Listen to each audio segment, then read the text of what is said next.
final solution for the Palestinians, announced that it is time for a full-scale conquest of Gaza and to exterminate every last Palestinian, whether it be by killing them or by ethnically cleansing them and relocating them to a completely new area. This also is so controversial that some of the IDF isn't even on board. There's a small group of IDF generals who are like, brother, a full-scale conquest is a forever war. You're not going to be able to win this. And we know this as Americans. We had a 22-year-long war in Iraq and Afghanistan. The only possible way for you to win an occupation like that is to unironically kill them all. It's the only way. That's why we lost in Iraq and Afghanistan, because the only way that you could win something like that is by killing them all.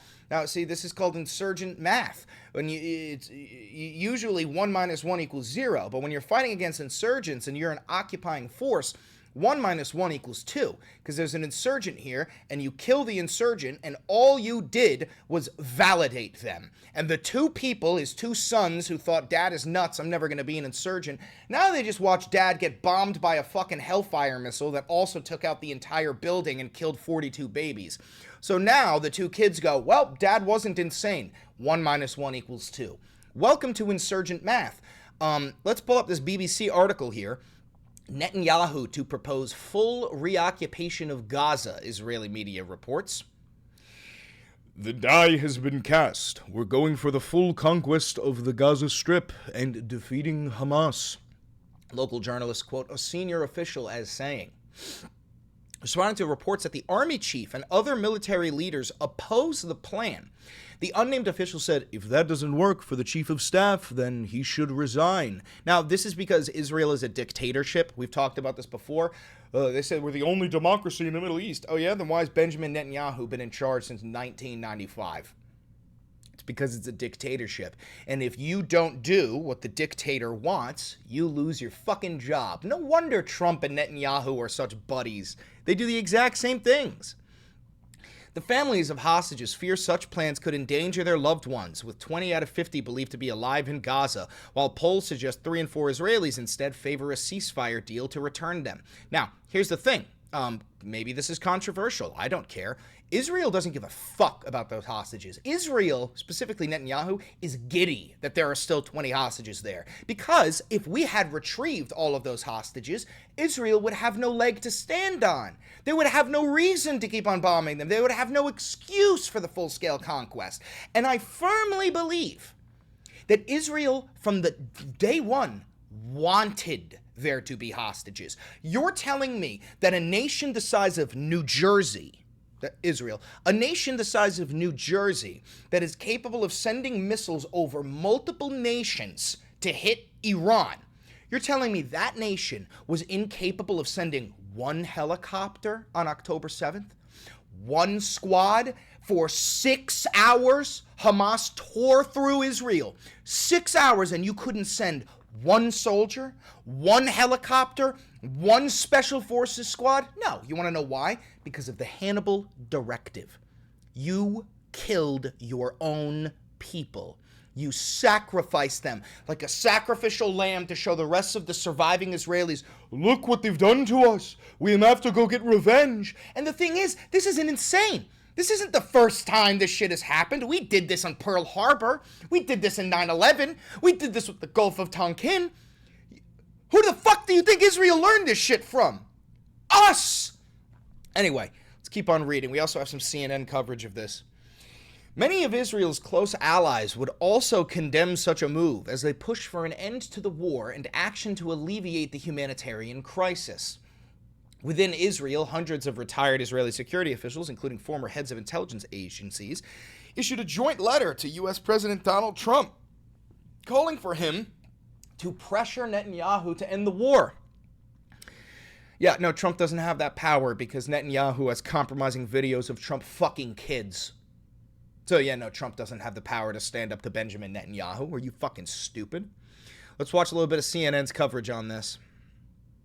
There's major news coming out of Israel tonight where in a matter of hours, the Prime Minister, Benjamin Netanyahu, is expected to urge his security cabinet to back a full military takeover of the Gaza Strip. That's according to Israeli media reports that a source tells CNN are accurate. Senior officials close to the prime minister are quoted as saying the die is cast. We're going for full conquest. If Israel's military commander doesn't agree, he should resign. My source tonight served as the U.S. ambassador to Israel under President Obama. Dan Shapiro is here. And thank you, Ambassador. I wonder what you make of what this is going to look like if Netanyahu goes forward with this. Well, Caitlin, I certainly hope these reports are not true. What is described in those reports is essentially Israel continuing the war into a full occupation of Gaza. This is really to achieve the goals of the most extreme members of. Well, I hope you guys understand that Benjamin Netanyahu can only stay in power if he's at war. He is a war criminal. He has pending charges of genocide. He was in court a couple of fucking weeks ago. As soon as Benjamin Netanyahu does not have a war to fight and his people get to gather their heads and vote on their leadership, they're going to fucking remove him. This is the same reason why he bombed, what was it? He bombed some fucking nation right when he was in court. It might have been Yemen or some shit. Prime Minister Netanyahu's cabinet, which is to reoccupy and ultimately resettle Gaza, annex it to Israel, perhaps ethnically cleanse the Palestinian population. That's not what is needed right now. Maybe this is just a feint to try to get Hamas back into negotiations on the release of the hostages, but I certainly hope it's not true. If it is followed through, what it's Syria, thank you, is more dead hostages. We just saw 2 hostages that Hamas is sadistically starving and making dig their own graves. And Hamas is starving them? Hamas is starving the hostages. When the people of Gaza are starving to death because Israel refuses to allow food and aid into Gaza, you're genuinely going to say that Hamas is starving the hostages? Really? With what food? What food are they withholding them from? And where 20 still alive, they're going to die. More Palestinian civilians are going to die. More Israeli soldiers are going to die. Israel, which is already experiencing significant isolation internationally, is going to see that deepen. But no Arab states are going to come help with the day after in Gaza, which was what really needed. And President Trump can forget about his dreams of a Saudi-Israeli normalization deal or expanding the Abraham Accords. So I certainly hope these reports are not accurate. Yeah, I mean, those images of the emaciated hostages are just, they're devastating to look at, and also to think of what this would mean for the Palestinians after so long that the war has been happening. And this reminded me of, obviously, just recently, a few months ago, when President Trump was talking about the United States taking over over Gaza, basically, and being in charge of it. I asked him about that at a press conference. I want to remind everyone what he told me. Just to follow up on what you were saying about the Gazans leaving Gaza and going to other countries. One, where exactly are you suggesting that they should go? And 2, are you saying they should return after it's rebuilt? And if not, who do you envision living there? I envision a world, people living there, the world's people. What the fuck does that even mean, make dude? I remember when he said this months back. I was like, what the fuck are you even saying, Grandpa? that into an international, unbelievable place. I think the potential in the Gaza Strip is unbelievable. If Netanyahu does go through with this, what do you think the U.S.'s role could look like? Well, I think President Trump bears a fair bit of responsibility for the situation we're in, with a war that seems to continue without end, a ceasefire that broke down, a hunger crisis that took hold in Gaza, with people literally starving, hostages languishing without any hope of being freed.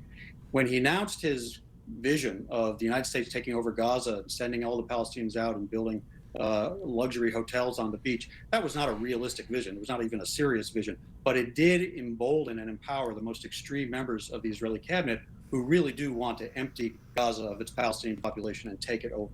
So he also signed off on a terrible, sorry. Well, you mentioned what the government wants. The Israeli media tonight is reporting the IDF is opposed to this. And what does happen if Israel's military leaders say, we don't support what you're going to do here? They'll get fired and replaced with military generals that are willing to do anything that the dictator of Israel tells them to do. That's what will happen. What do you think? What do you think? The fucking IDF is going to stand up to Netanyahu? Are you out of your fucking mind? 75% of the Israeli public in every poll says they want the war to end and get all the hostages home. A large number of very senior former Israeli security figures just announced today their call to end the war and get the hostages home. And we know the Israeli military leadership feels that the military is overstretched and that the costs and the military gain, the costs of doing this operation deep into Gaza are too high, and the military gains are too little given how much Hamas has already been degraded.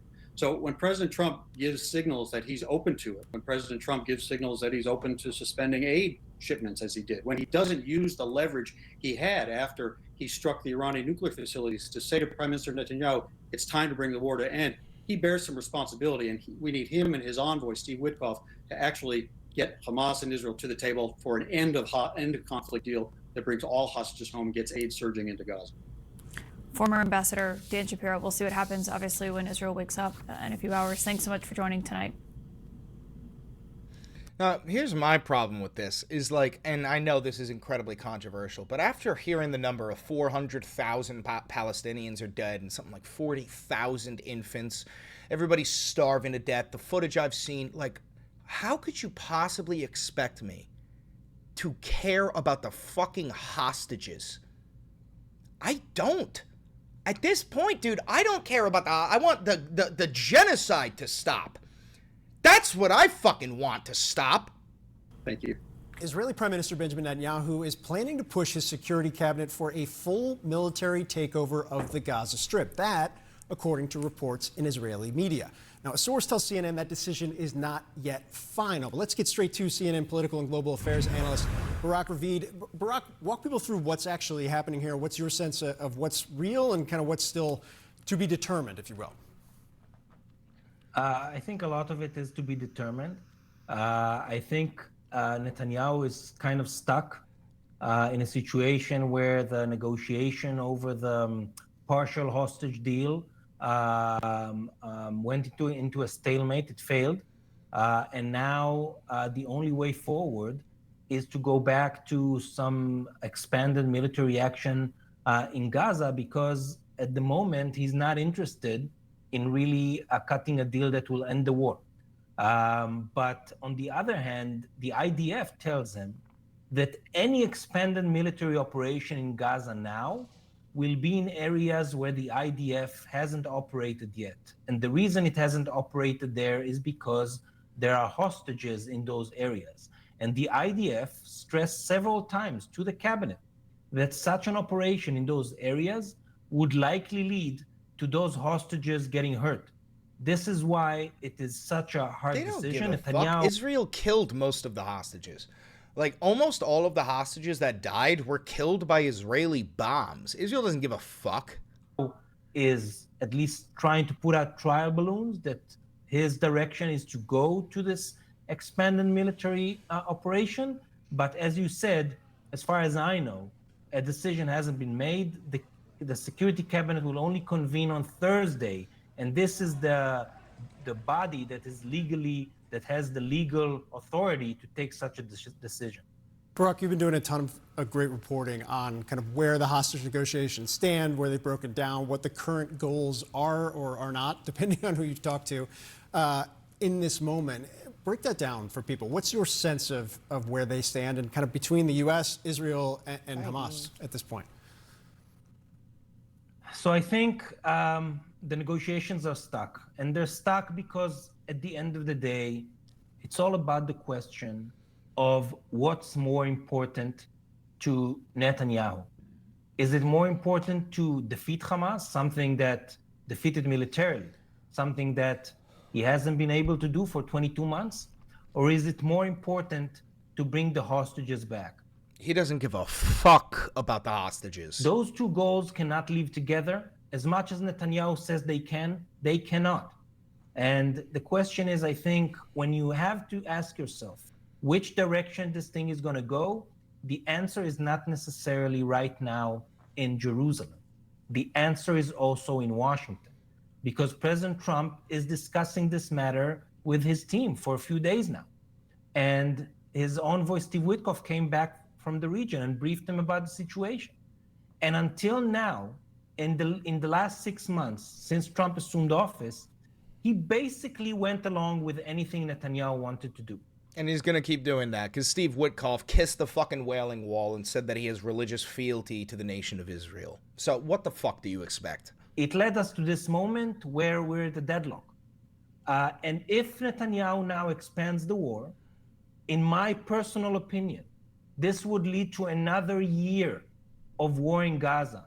And President Trump needs to think carefully whether he wants the first half of his presidency to be completely hijacked by the war in Gaza that he himself said he is going to end. It's a really, really critical point and extraordinarily complex situation. Barak Ravid, great reporting as always, my friend. Thanks so much. This isn't a critical point. This is the end. This is the end stage for the Palestinians. Listen, I wish I had a way to soften the blow for you, but someone says, yo, do you see that the Russian news network released nude photos of Melania? Bro, you've not seen Melania? I've seen Melania's tits 10 years ago, bro. The president of the United States is married to a cheap Slovenian hooker. Anyway, sorry I couldn't soften the blow for you. Make sure to like, comment, subscribe, and hit the notification bell. If you're here live, you stay. We're going to keep going for a short bit. If you're watching this pre-recorded, like, comment, subscribe, hit the notification bell, and click that video over there. It's a banger, and I know bangers.